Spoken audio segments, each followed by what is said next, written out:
evening. I'm Vicki Hill, and I am Vice Chair of Women of Colors. Thank you for joining us tonight for another segment of Time to Have a Conversation. Tonight's conversation is going to be with POMC, Parents of Murdered Children. First of all, I just want to tell you a little bit about Women of Colors. Women of Colors has been around for 31 years, and we are just working in our community the best that we can. We teach a ton of classes. We're inside of schools. We're inside of Tri-Camp. We're inside of a Emmaus house. We are doing wonderful things in the community, trying to better our community and help in the ways that we know how to help. And tonight we are talking again with another hard conversation. We are definitely known for talking on the hard conversations, and we just want to get information out to people and let people know what's going on. And we're giving a platform tonight to POMC, Parents of Murdered Children. Although it might be hard for you to hear, it might even be hard for us to even talk about. It might even become emotional, but we would like to get the information out to you. And I've got two young ladies who are joining me tonight who are going to be telling their story, as well as I have Twani Gray, who is a clinical therapist who is also joining in on the conversation. So tonight, sit back and listen. And if you have questions, by all means, place them in the chat so that we can get them answered for you. We will try our best to get them answered. Once again, welcome.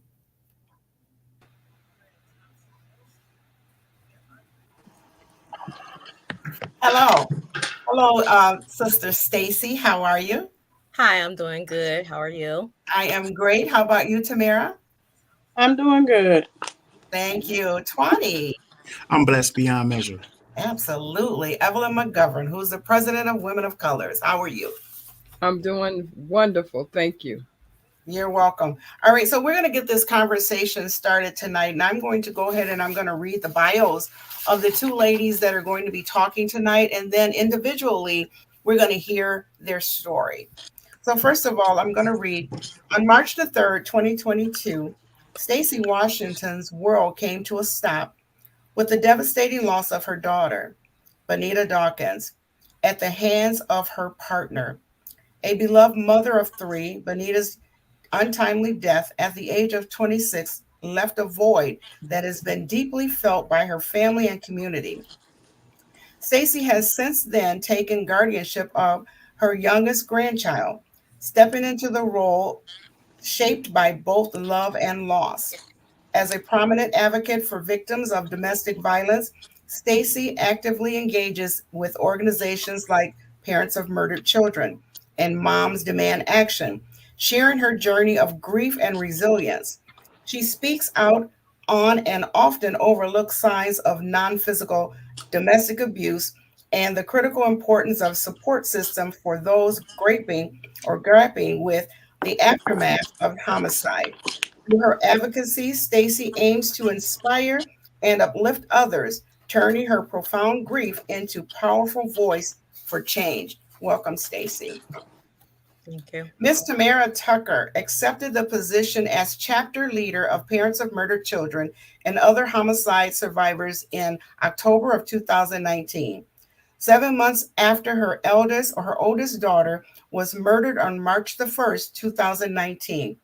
At that time, Tamara was serving as the secretary, having been a survivor of losing her brother on May 31st of 1990.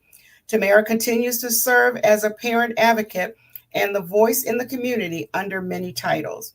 Ms. Tucker has an associate's degree in criminal justice, sociology with certificate in English literature.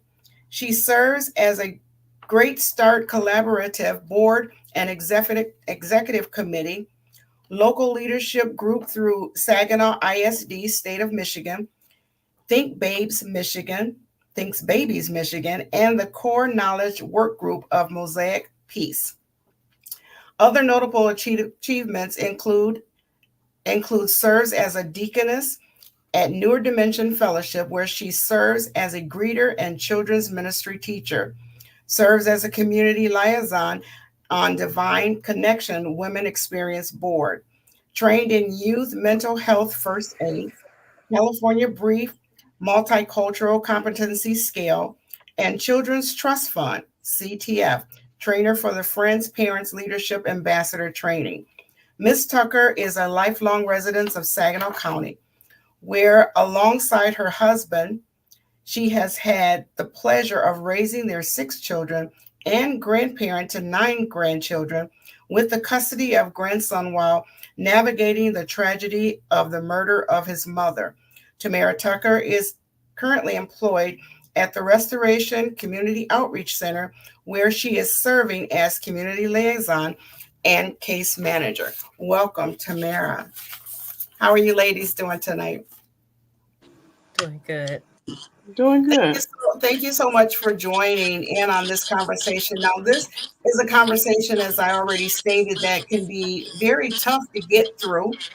It can be very emotional, but I believe when you tell your story, the people that are out there watching and listening, they are able to, those that can relate, will be glad that you told their story, because whatever you say just might help them, right? Mhm. So I'm going to start with you, Stacy, and I'm going to let you go ahead and tell your story. Okay.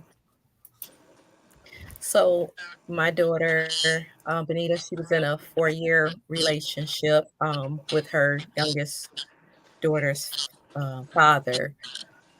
It started out where, as I stated, when we talk about DV, and it's not always physical. So you have the aspects of the emotional, the mental, the controlling. And I started noticing signs right away with the fact of moving Bonita from Saginaw, where her family was, to Midland, where she didn't know anybody while she was having a high risk pregnancy. And so I, kind of told Bonita, because being that I also work at a DV shelter, and have some background in it, I was acknowledging some of the signs to her, but everybody's has a choice to make. And it would just start out with things as, like I say, moving her away, informing her, because she also has my other 2 grandsons, and it was moving her away. He didn't want her to work, to stay home with the kids.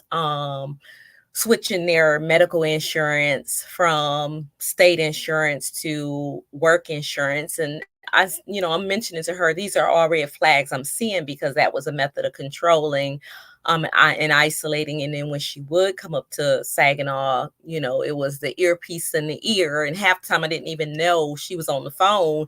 And so I kind of, let her know, I'm like, Bonita, those are all signs of, controlling and things like that. But she didn't see it as that. 20, when they got together, she was like 22. So, new love, fresh, whatever. And sometimes it can be relayed as, this person just cares for me so much, they want my attention and don't want anyone else to have it.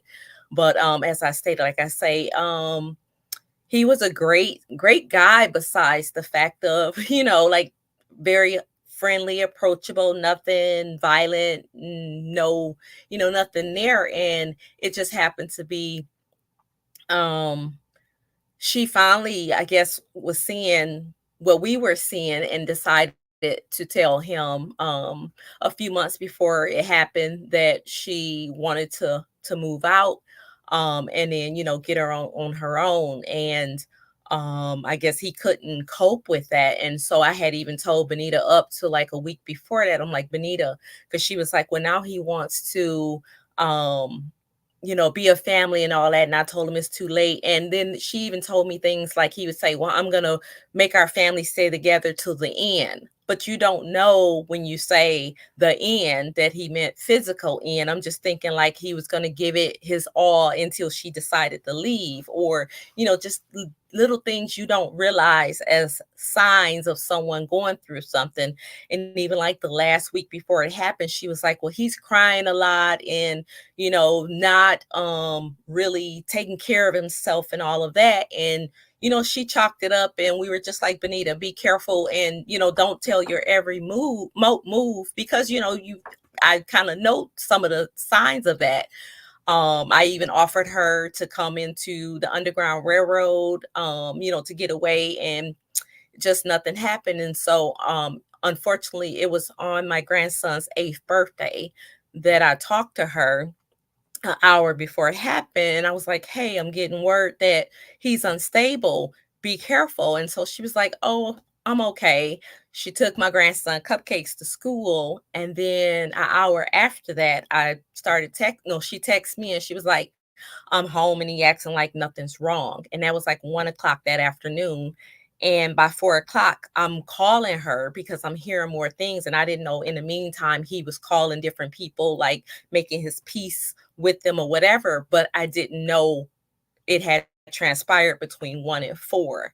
And so that whole evening we couldn't contact her. And I'm like, that's strange, because I FaceTime her like every day. She put me on FaceTime as she gets the kids to school.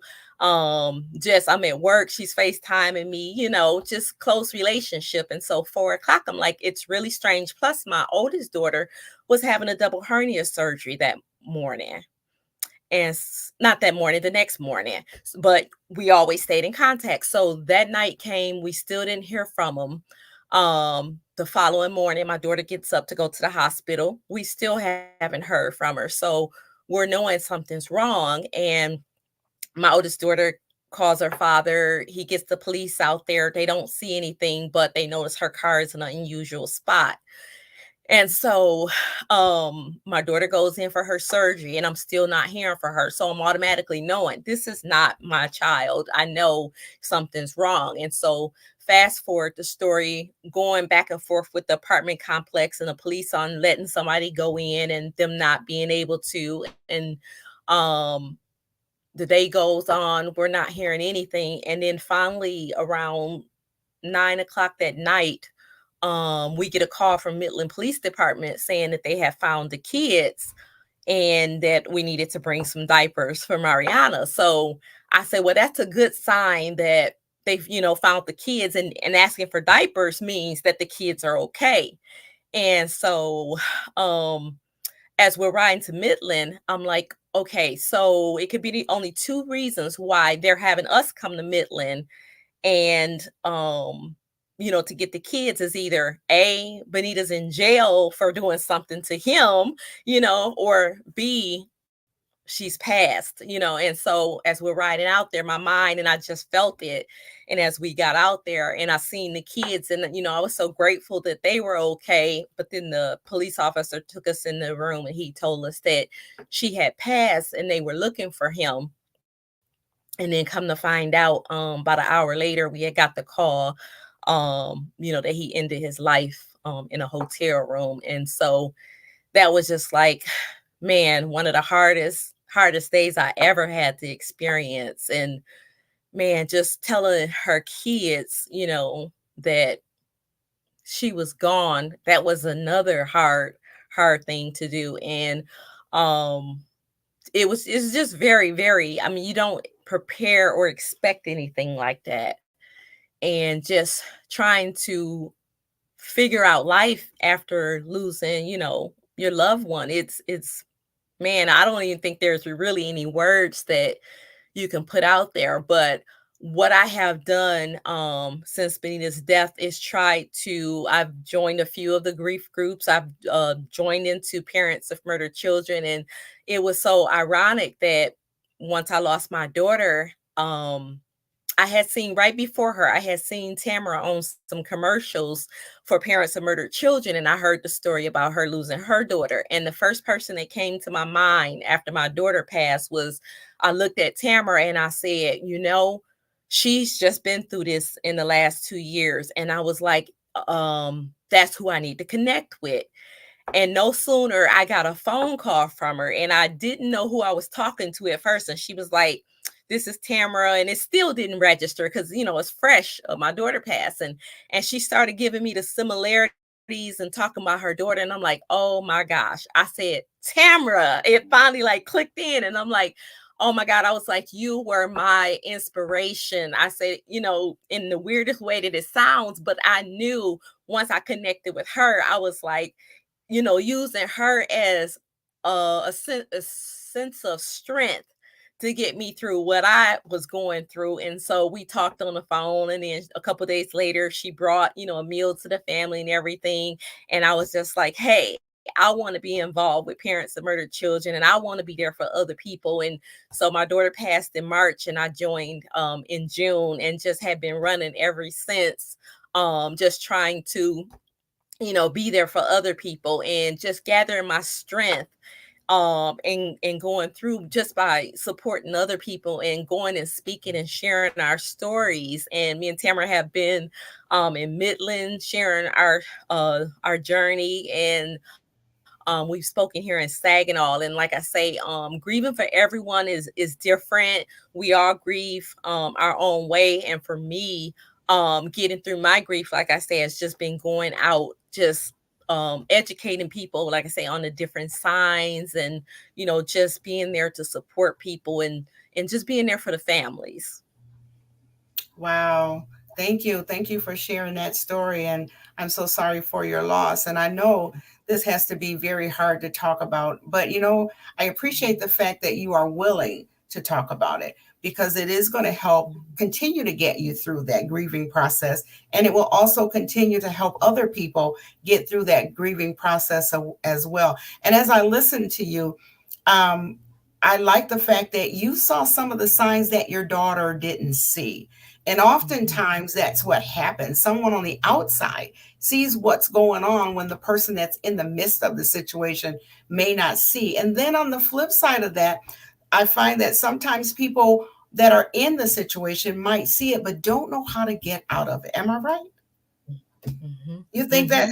How about that? Is that and true? the thing is, with the statistics, is a lot of time too, you see more of a harm when the person is trying to exit than staying in a situation and dealing with things. Absolutely. Absolutely. Do you agree with that, Twani, as well? Absolutely. I think it's tough leaving. Domestic violence is always tough. We can't help who we love, unfortunately. But I'm glad you as a mom was able to see the signs that she couldn't see. And let me back up and say this. Losing a child, especially to murder, is one of the most devastating loss anyone can go through. So my heart goes out to you, to you, Tamara, and to all of the parents that might be watching. My heart goes out. So, but domestic violence is a sickness. I think that systemic speaking, I think that we could do more to help the victims to lead those type of relationships, but we just have to have a collective effort from the community. Absolutely. I agree, definitely. And yes, it is one of the most horrific things that can happen. I can imagine, for a parent to get that call from a police officer or whoever it might be to let you know that something terrible like that has happened. And then you are now raising that grandchild of yours, and let me ask you this. So Stacy, as hard as this is, and you've already stated you've joined Parents of Murdered Children, you've been through the grief share classes, you've been through a variety of different things. And that's where I met you, is through the grief share class for Victorious Believers, because I'm one of those facilitators there. But even going through all this, tell me, mentally, how did you get yourself through it? Or how are you continuing to get yourself through it? Because I know it has to affect the mental state. There's no way that it can't affect the mental state, because here it is, your daughter, your beautiful daughter, you've lost her to something you could see from the outside, but she could not necessarily see with her being in the situation. And the one thing that you probably feared the most absolutely came true. For me, it was more of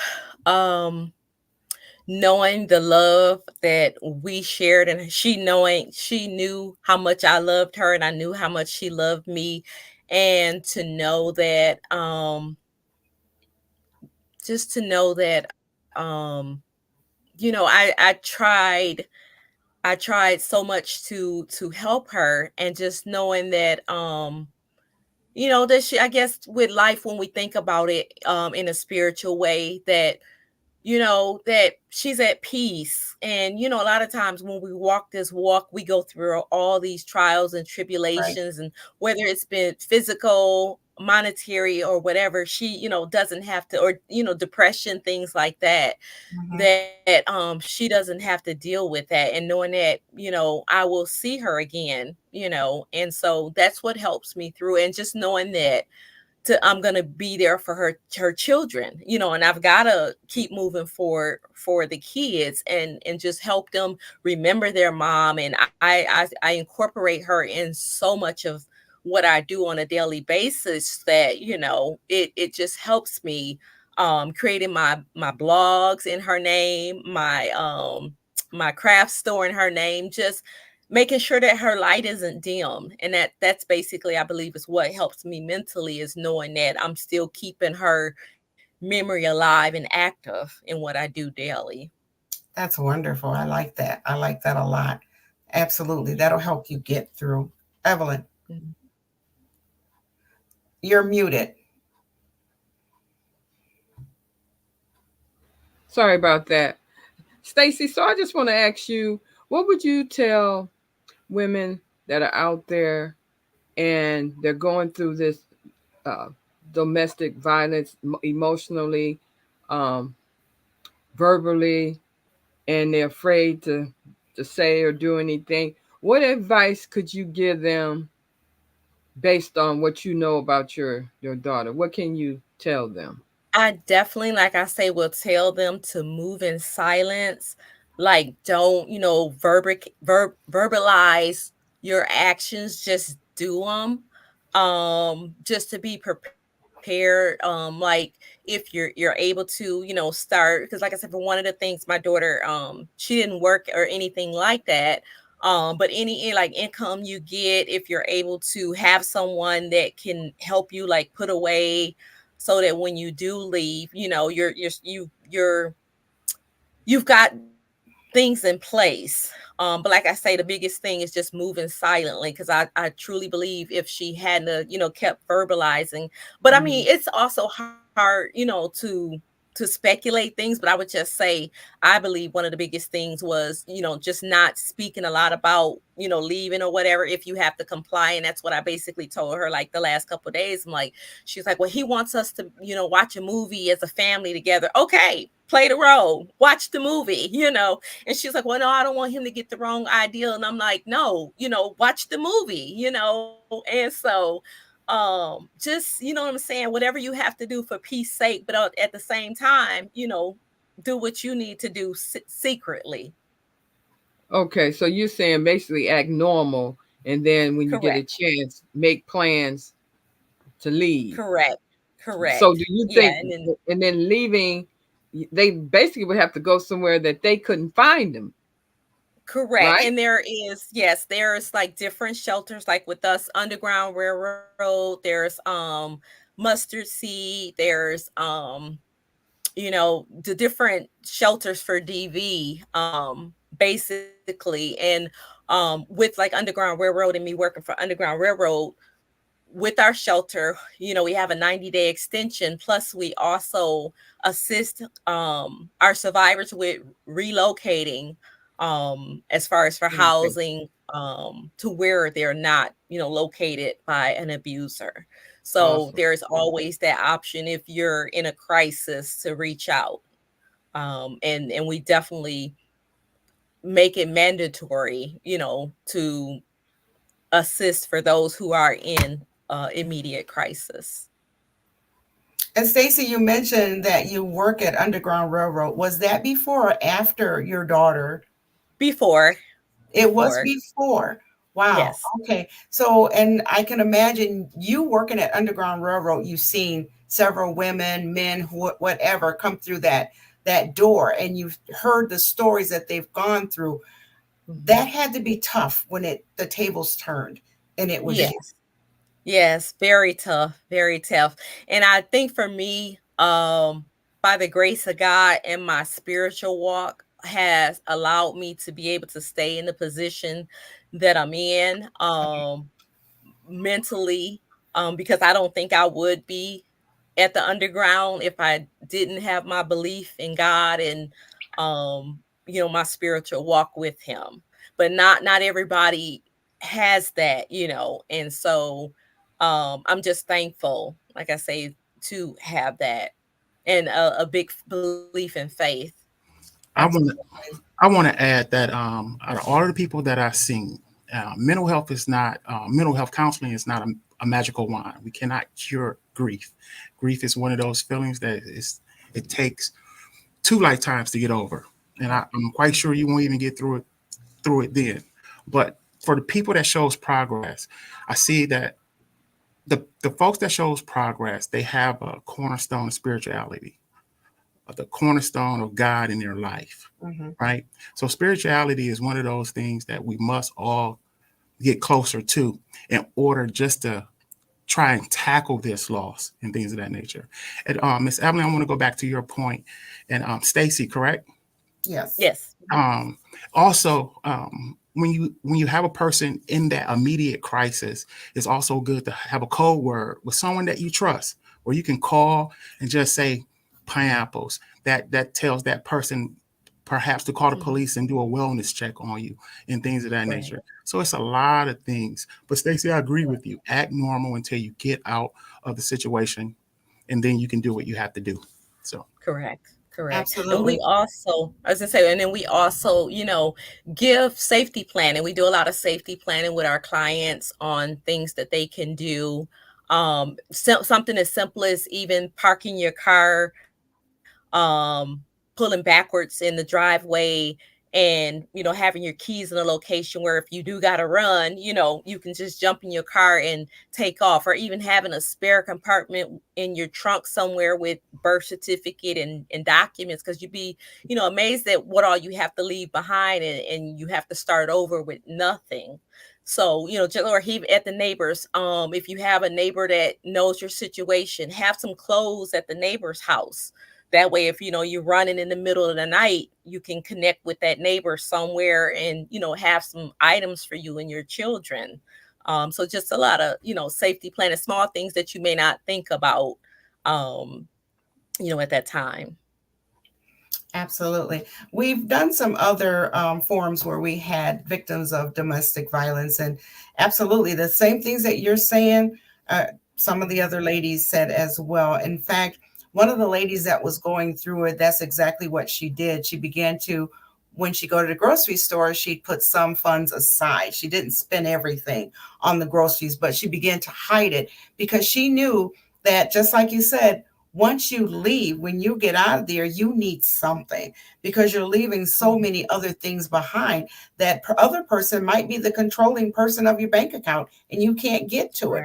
But at least if you have put something to the side, you've got something. And like Tawny says, having a code word, pineapple, I need seltzer, I need a Coke, whatever it happens to be, that could tell someone else that I'm in trouble. Hey, somebody help me. And I think that is really good, really good. Thank you so much, Stacy, for sharing your story. I'm going to go to you, Tamara. Tamara, how are you? I'm good. I'm good. Thank you so much for joining us tonight and being willing to be a part of this panel. As I already said, it can be emotional. It can be hard to talk about, but your story will potentially help someone else that's listening out there. And in today's society, if we look at the things that are going on in our world today and around us, domestic violence is huge. It is huge. People are dying daily from domestic violence. And it happens more to women, but it doesn't just happen to women. It happens to men as well. It's just that maybe the women are more apt to talk about it more so than the man is. But it does happen on both sides of the spectrum. And I'm going to ask you to go ahead and tell your story. Okay. I want to start off first with my brother. It's the anniversary of his death today. So when I was first asked, I was like, okay, God, what we doing here? But I realized that if no one else is able to tell the story, That's my brother. I'm able to talk about that story, and so that his life doesn't go, you know, his life isn't forgotten. Right. That's my, that was my big brother, and he died in 1990. I remember that. I was 15. The last time I saw him, he was walking me to my hair appointment. Hmm. Never ever would think in a million years that I would never see my brother again that day. And I'm sitting here, I'm like, my God, he has been dead longer than he was alive. He was 17, I was 15. It's Wow. been what, over 30 years. Over 30 years that he's been dead. His murder is unsolved. Wow. So that's something that I have to live with. We have to live with every day. And I just remember, even at the age of 15, somehow, some way, I knew that I was going to be an answer for something. I knew that his life, you know, he didn't die in vain. And so my answer is today. My answer is today. I'm on a platform to talk about this. Here it is, 34 years. Well, yeah, about 34 years later.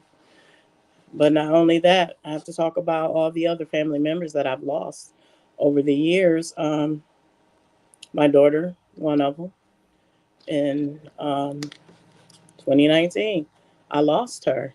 And the hard part, the most part that just gripped me was I named her after my brother. That just really got me. And then you start second guessing and thinking, well, should I have named him after that? Named her after that. So you think all these different thoughts. You rethink the thoughts that you were dealing with, but nothing prepares you for that pain that hits. I was not prepared for that. The only thing that I had, and I had a shirt made, was my faith is my weapon, because that's all I had to hold on to. Because if I didn't, it would have been, I don't know where I would be at this time. Because I lived that life of losing a brother, but losing a child was something completely different. I had my mother to go back to because she had lost her firstborn. I had my grandmother to go back to because she lost her firstborn. And then I began to question, God, why our family? Why do we have this in our family? It took me some time. It took me some time. I thank God for my church family and the rapport that I built with other agencies, can counsel, and just the parenting classes, and how those parents came to class to get help parenting techniques to raise their children, and how they came to my rescue in honor of my daughter. That really helped me stay the course of healing, and just being able to tell people when COVID hit, that's when I began to grieve. Before that, I didn't have time to grieve. I had a baby. Her youngest child was 5 years old. I mean, 5 months old, and he's five now, and I had to parent him. I had to figure out how to parent this baby. That it was just so many different things, so many different facets that I had to put a hat on and be in a role that I was not prepared to be in. I was not. I was prepared to be grandmother. I was prepared to be in a role, but now I have this 5 month old baby that I had to parent. I can't even imagine if I didn't have my faith, where would I be? Because I had to ask God. I said, God, how do I parent this baby? How do I soothe this baby when he begins to cry for his mother?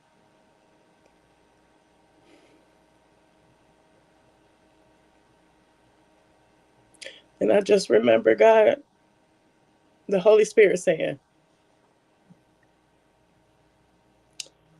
whisper my prayer, whisper the Lord's Prayer in his ear. By the time he could talk, he could recite that prayer, the Lord's Prayer. And to this day, he still recites that prayer. We're not prepared for anything like this. And we know death and murder happens. We know that. We need to make sure that the men are getting the help that they need. And I'm so glad and excited about how we get these, we get the men mental health. We know it's an epidemic in this community because it's happened almost on a daily basis, and for families to be torn apart the way it's being torn apart, it's the help is needed. The help is needed, but to get the men out here to acknowledge that they need help, to get the men out here to not even the men, just the community, period, because we all go through things, but we're growing through things. And this is not the end. Yes, the relationship soured and went bad, but live on, live another life. There's someone else out there for you if you get the help and you let healing take place. I had to pray about forgiving the young man that murdered my daughter. And it was with prayer and confidence in my faith and my God that I was able to do that. The pain doesn't go away. And some days are better than others. Mm-hmm. I couldn't imagine going through this life without having something to hold on to. I wasn't even prepared for this, but I was prepared for it because of the resources that I had encountered. I wasn't prepared for her children to be taken away the way they did because they went with her husband, so her ex-husband. So not being able to see them and raise them was something different for me. So I had to manage to get through that. And that's one of the joys of being able to link up with my grandchildren and just being a grandma. I used to tell my children I should have been a grandma first. It's so much more fun than raising my little, raising the grandchildren, because things are different, and just being able to love on them. And you love your children, but when those grandchildren come along, that's a whole nother level of love. And that's a lot of the reason why I do what I do, and I keep going. I keep going. Wow, what a story, Tamara. Once again, I'm very sorry for your loss, for your brother, this being the anniversary death, as you said. And of course, when I asked you to speak, I had no idea. But I'm so glad that you are able, like you say, you want to keep his memory alive, so you're able to get through these stories and talk about him as well as your daughter. And it's just so ironic that I believe you said your mom lost her first child and the grandmother lost her first child. Wow, that's really different. Not saying that that's a pattern that, nothing like that, but it's just wow. That's all I can say for it is wow. But you know what? I can hear the strength in your voice. I can hear that, your faith is definitely carrying you through, because something like this is just so unimaginable. Very As much you so. said, there is absolutely no way we could ever prepare for something like this. I just know there isn't. And being a mom, your children are, God, they're the best things in your life. They're your joy, the ones that you carry for 9 months, and to lose them in any sort of way, but particularly murder, Yes. that's got to be very, very difficult. But I love the fact that you said your faith is carrying you through. And you mentioned COVID as you were speaking. And I can imagine at the time of COVID, none of us could get out of our homes and none of us could do anything, not really. So we were there stuck in our thoughts, in our minds. How were you able to get through this period? Because when you're outside of the home and you're working, you got so many other things to distract you, right? Mm-hmm. You've been distracted by your work. You've been distracted by talking to other people. But when you're trapped in the home, whoever you're in the home with, you're in the home with, yes. But if you're in that home by yourself, how do you get through it? Other than praying. But then, at that period of time, we were all enjoying church from our living rooms in our pajamas. Mm-hmm. So we weren't actually reacting with people. We might type a few little comments and hallelujah, amen, but we weren't actually seeing. We weren't able to touch. We weren't able to hug anybody. That had to be tough. For me, it was tough, but I needed to be able to release and let go. I had to deal with me. I had to cry that out because I had not cried. I cried, but I wasn't able to let go because it was always, okay, I got to be at work. I got to get the baby here. I got to do this. I got to do that. I had to sit down, and God has a funny way of sitting you down. I was just talking about this earlier. And to be able to sit down and to just cry, and the ugly cry, you got to do the ugly cry. Absolutely. So, and just let go, and just some days I lay there and I found joy in taking care of this baby and discovering, the baby all over again, and just praying, just constantly praying. And just I needed to grieve. I needed that. Absolutely. I didn't understand how important it was because I kept going and I kept trying to fill the void of, okay, let me stay busy so I don't think about this. I can think about going to work, but I wasn't doing a good job of taking care of me, and I needed to take care of me. And sometimes that's what happens. We don't take care of ourselves in the midst of all this going on. And you hit the nail on the head when you said you needed to grieve. We all grieve in different variations and various forms, but we all need to grieve. And grieving is a process. It's a journey. One day we all go through it. Yes. One way or the other. We don't really have a choice in that, but it's how we get through it that gets us on the other side of it and gets us to that place where we can have a healthy mental state. Am I right, Juan? Yes, I can add to that though. And I totally agree with you. It's a process, but it's not a linear path, right? We're going to hit shock, anger, despair, feeling guilty, anger. We're going to hit all of those stages, not in order, but we're going to hit those stages repeatedly, right? Yes. So it comes and it goes. And I do want to add that forgiveness is person-centered. One of my clinical definitions for forgiveness is letting go to hope that you can change the past, right? It's person-centered, right? You paint the picture on how forgiveness is supposed to look and how it should feel for you, right? Absolutely. My heart goes out to you as well, Tamara. Excellent strength that you showed. But when we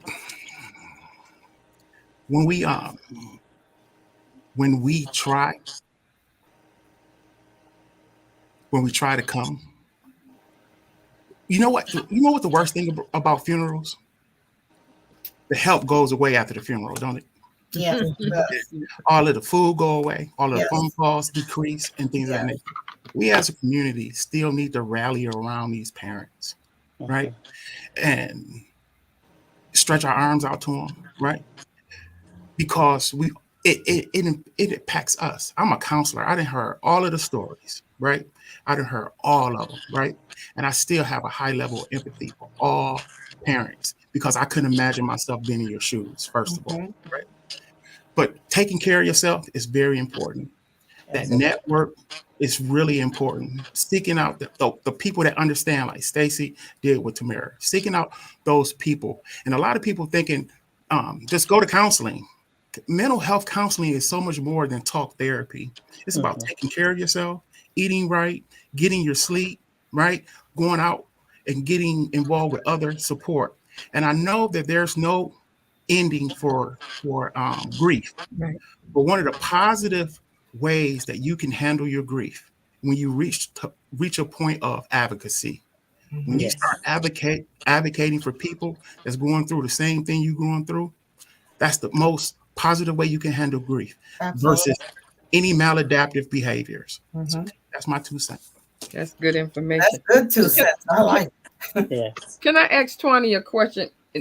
And to me, it just feels like it's a lot of this is generational in a sense. You might find out that the person has a family history of being, they may have been verbally or mentally abused or physically abused, and Yeah. so it just continues to, it's a recycle the pattern. Absolutely, I totally agree. And I add another thing to that. Black boys are made to repress their emotions, right? Mm-hmm. And then we grow up as broken men, right? We control, we yell. Hey, I understand, but it takes self-awareness for that man to say, hey, I need some help. I need some help. So yes, absolutely, that's a generational curse because we're not growing up dealing with our emotions on a spectrum, right? We very sheltered when we deal with our emotions. Most men only deal with a few emotions, right? What is Right. that? Lack of patience, irritability, and quick Right. to anger, Yeah. right? And if you're a man, if you're a man out there listening, if you know you're like that, get some help. Absolutely. Learn how to talk it out, right?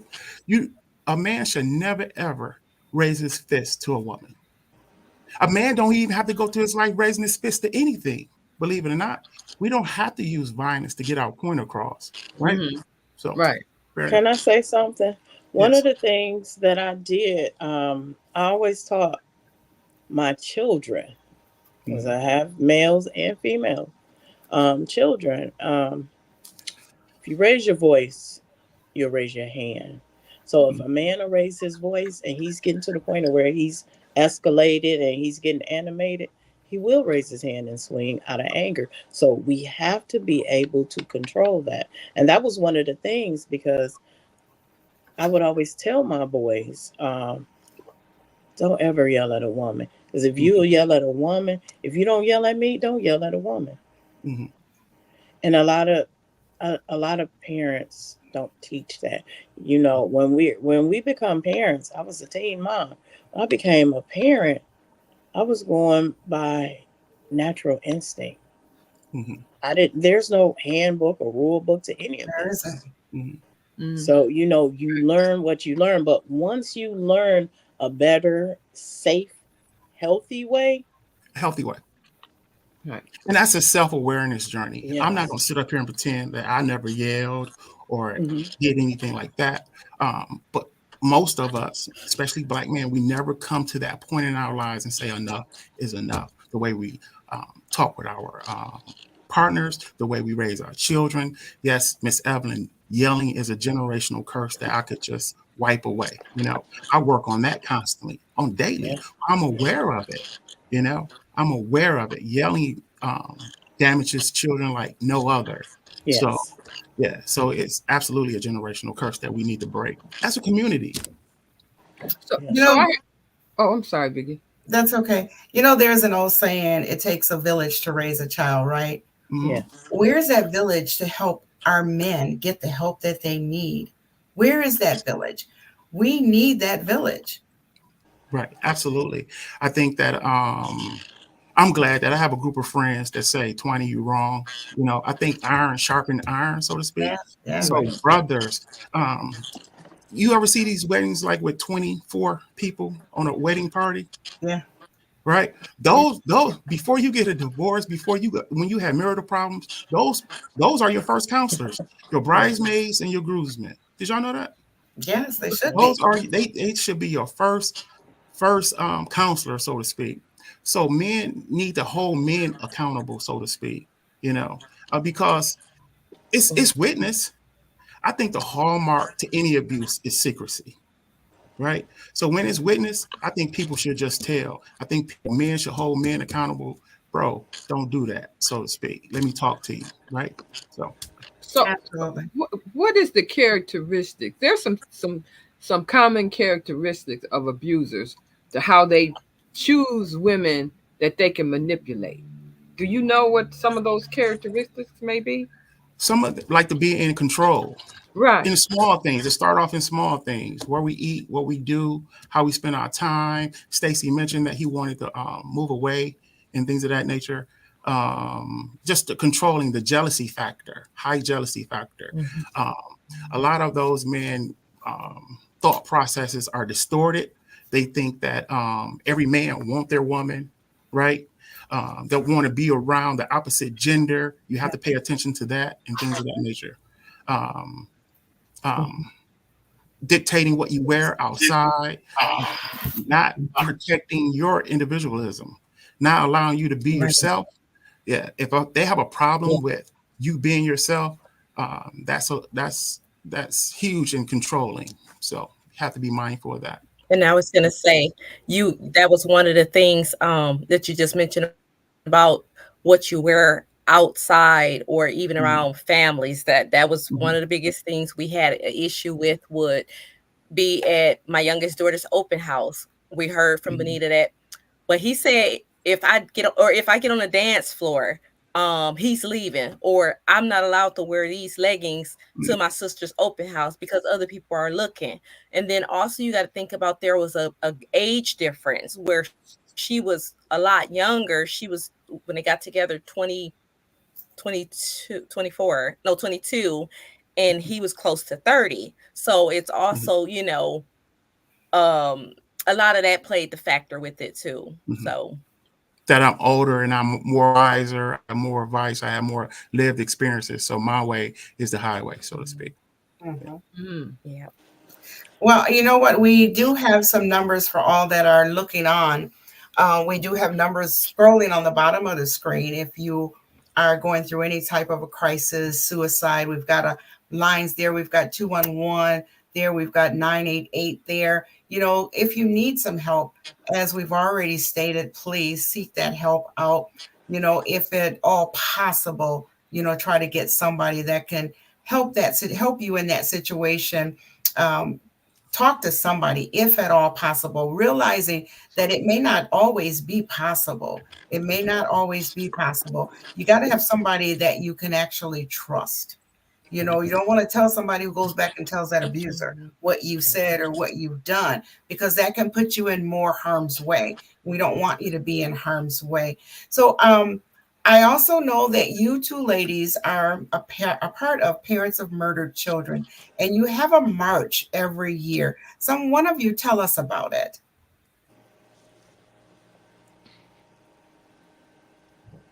Okay, I'll go. Tamara. So,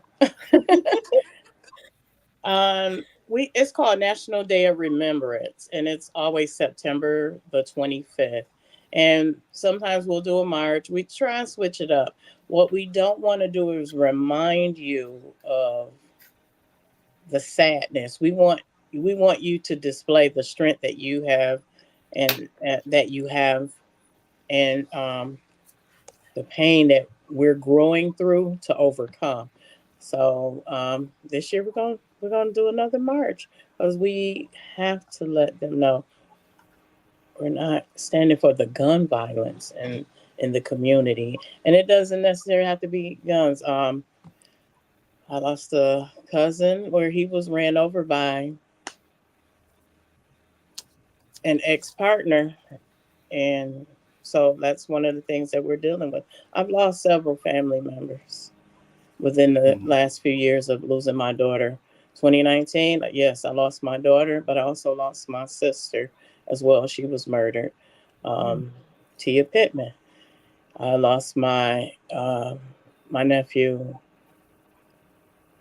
that next year, Tyrone Simmons Jr.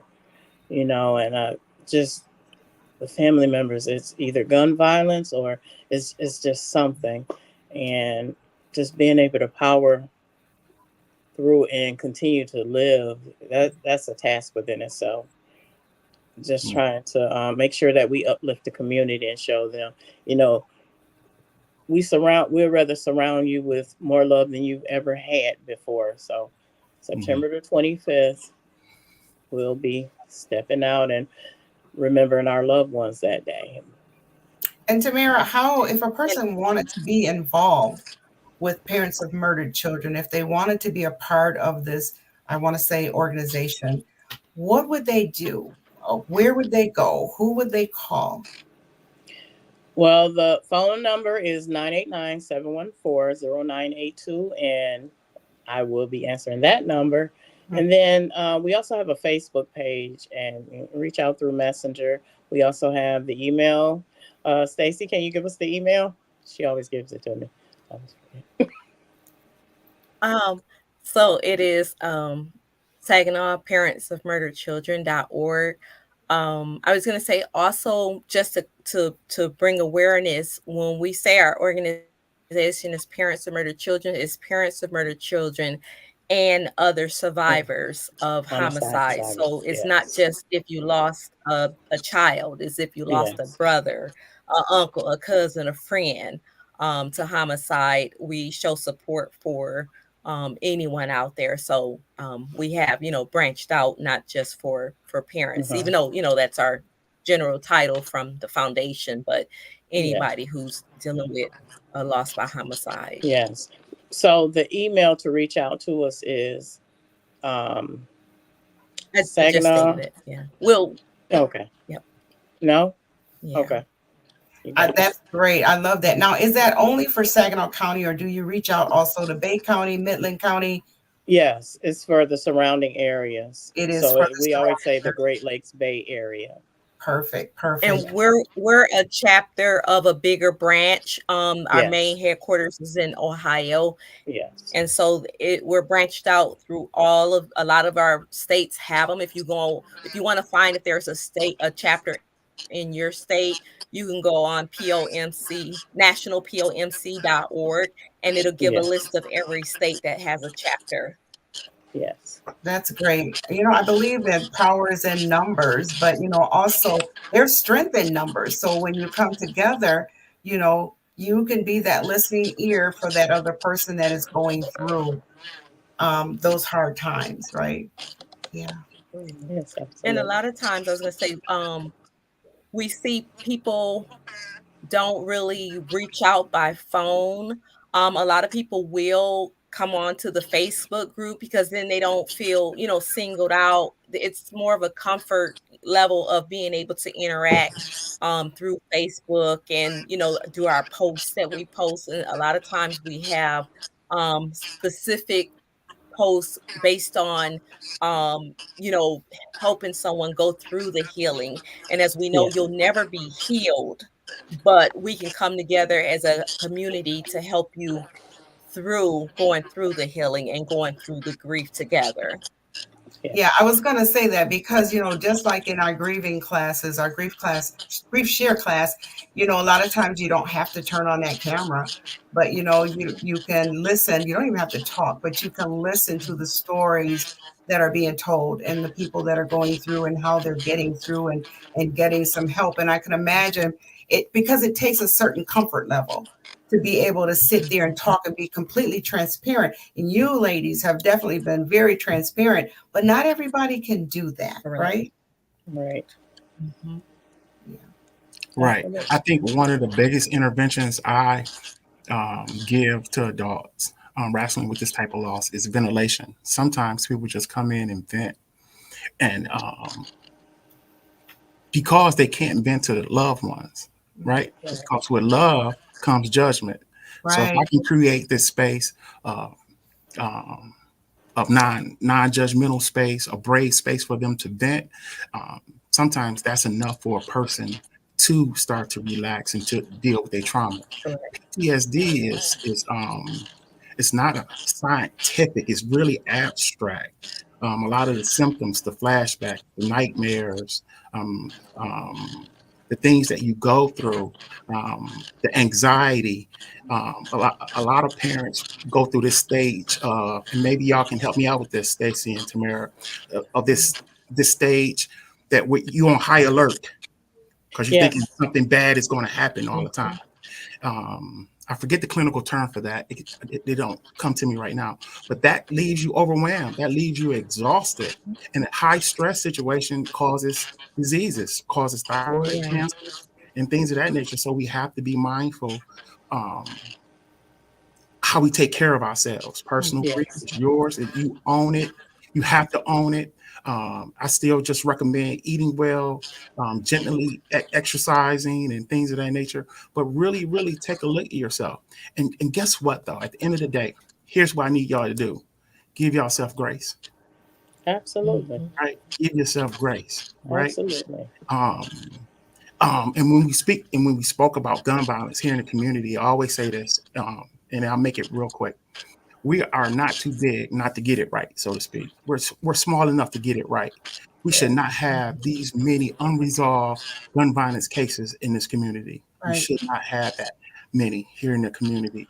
And that's another level of pain when you have lost a child to gun violence and it wasn't resolved. You don't know if you're standing next to the person in the grocery store or at the gas station. So they'll get into that stage of high alert, high anxiety, and that can be self-sabotaging, so to speak. So be mindful of that. Absolutely. Well, ladies, I thank you so very much for being so open. And Evelyn, go ahead. You're on mute. You're on mute, Evelyn. Sorry again. I just had a question for the ladies. So how are the grandchildren doing? How are they doing? 'Cause they, For me, with Mariana, she was 2 at the time, and of course 4 now. For the first year, being so young, it really didn't hit her until last year, and then she went through a phase of just constantly crying for her mom, and I ended up enrolling her in like a kids therapy, and it's not a bunch of talk, but they draw pictures of their feelings and different things like that. And I had someone told me before that kids therapy, don't sign them up and da da da da. But for her, she really enjoys it because she gets to go express herself with crayons to this lady, and so it has been helping her. But like I said, there was a period of her just crying and crying, and that's what really made me reach out and find someone that works with her age level. oh, that's great. And my older 2 grandsons, they're adjusting, as far as much as they can. So, and they're 6 and 10, her other 2 children. So, Do they talk about their mom a lot? not a whole lot. But what I have done for them is for them it works. I do a lot of crafting, so I'm always making them something with her picture on it, whether it's a blanket or a pillow with some pictures on it or some necklaces. I also help them set up a memorial garden in their yard because they live with their father, who was different than Mariana's father. And Okay. just having her pictures even through my house in the presence of that, and every now and then they'll say something, or look at her pictures on YouTube, on Facebook and stuff. But for the most, they're boys and they're trying to be tough, but I just try to talk to them and let them know, if you ever want to, go talk to somebody, I'm willing to sign you up. So kind of just leaving it with them and monitoring how they're doing in school and acting behavioral wise. And I also did real quick involve my grandson. Saginaw has a thing where there's some older gentlemen called the Help. Oh I yeah, don't know if heard of you're them. familiar with that group, but Yes, I yes. did get my older grandson involved in that, even though you're supposed to be 12. But I smooth talked it, and he's 10, and they were able to take him in. So he goes and they mentor him, on every so often on a Saturday. So just things that can help them along. Yeah. Okay, awesome. Thanks for sharing that. All right. So my 2 older grandsons, my daughter had 3 children, and my 2 older grandsons stay with their dad, and They appear to be doing very well. Dad takes care of them. Really nice, and they, they come down for the summer. I get them for the summer, and we enjoy that family time together. Um, their dad, of course, their dad is different from the babies, and I take care of him all year round, but the two older ones, their dad is different. So I see them during the summer, and if I choose to, I could go down there once a month um, and see them. But everyone appears to be doing fine. The little guy, he did have a problem as a baby, and a younger person, toddler, Yeah. where the 4th of July just did him in. It just, the loud bangs and noises. And I told them, I said, he remembers that. He know his life changed when he heard that at 5 months, that loud bang, he knew something changed, but he can't quite put his finger on it. So I haven't put him in therapy yet, but I know in order for I'm going to have to. I know I'm going to have to. And I'm just preparing us and making sure that he's well loved and know that he's loved, and, showing him coping techniques and letting him know it's okay to cry. It's okay to be afraid as a male. So, Absolutely. You know what? I was at an event not that long ago for Women of Colors, and I ran into this group, and actually the radio station Alpha Media as a whole, we had something going on with this, and it's called the Children's Grief Center of the Great Lakes Bay region. I had not heard of it, but often wondered if there was such a place, because children grieve too. They grieve yes. differently, but they grieve too. And then some of them begin to act out because they Yes. don't know any other way to do it. Right. But I did put a number. I'll say, well, actually, thank you, Tori. The number is at the bottom of the screen. It's the Children's Grief Center. And if anyone out there needs to put their child through a grief center class, Mhm. or take them there, as Stacy was saying, it's helpful. I believe Yes. it would be helpful to help that child to release what that child is feeling, because oftentimes they can't explain it because they Yes. just don't know, Right. but they can't explain it. But this may help them.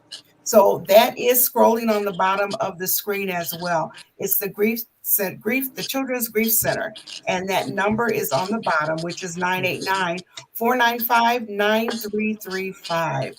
They Yes. recently had something called Grit Your Grief, Run, Yes. Walk, Roll. And they were doing it at the MBS International Airport, which I found very different, very different to be going on there. But you know what? I'm thankful for all these different places that offers help to all of us. Yes. So from the women to the male to the children, there is help out there. We just got to know where it is. And that's why we do these kind of forums, to let people know that there are resources out there. There are Yes. resources out there to help us. But yet again, I do realize that some of us, it takes a little bit more time to get us there. We have to get there. It's not always an easy thing to say, I'm going to go see Twani Gray, knowing that he's a clinical Mhm. therapist. He's going to put me in the chair or lay me on the couch. I don't know. And I got to go open up. That's not easy to say. It's not easy to go into, I imagine, even into 20's office, to sit there and be able to spill your entire life or even part of your life. I'm good. Absolutely. I get you to do it. All right, Twani, we're counting on that. Well, thank you so much, ladies. I appreciate you sharing your stories with us tonight, and with everyone that is looking on, everyone that is listening. Hopefully, the information that we've shared tonight is going to help somebody. That's what we want to do. We just want to Yes. help.